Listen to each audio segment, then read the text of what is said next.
sa'yo! Grabe ka mo makasigaw dyan! Buti na yung dokumento ko galing sa statistics. Mali yung Senomar ko. Paano mali? May asawa na naman ako!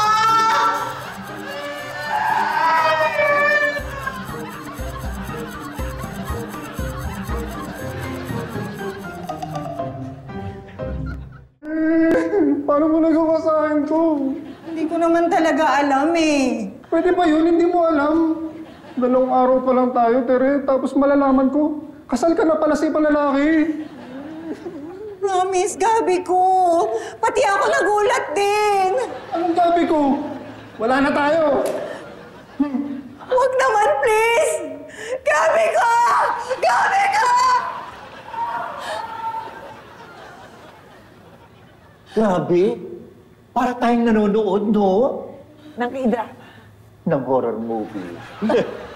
Bakit anong nangyari? Umorder kasi si Tere ng documents niya sa statistics. Tapos doon sa Senomar niya, nalaman niya na married pala siya. Bakit may amnesia ba si Tere?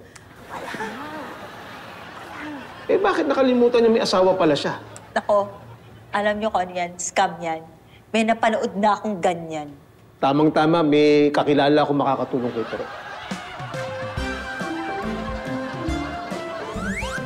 Hi there! What's up? Kailangan niyo daw ako. Oo. Kasi kailangan namin ng expert Really? Saan? sa scam. What?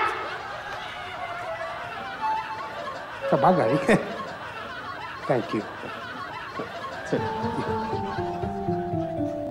Kuna, this is the type of scam used by illegal foreigners dito sa atin para makapagnegosyo sila dito sa Pilipinas.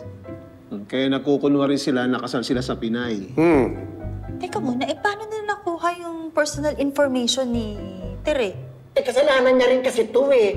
At nakahilig kasi kung kani-kanino namimigay ng mga brochure na puno ng mga information niya kapag nagbebenta. Malay ko ba naman na mapagsasamantalahan yun? Look, it says here that you are married to an Indian national by the name of Ranjit Patel. See that? Actually, yung name yun is very common in their country. Eh. As a matter of fact, may kilala rin ako na ganun ang pangalan. Nakatrabaho ko noon dati, yung nagrarakit pa rin ako. But I don't know if that's the same Ranjit Patel that's here in your document. Sa tingin mo, yung kilala mo, yun yung tang scam kay Tere? There's only one way to find out.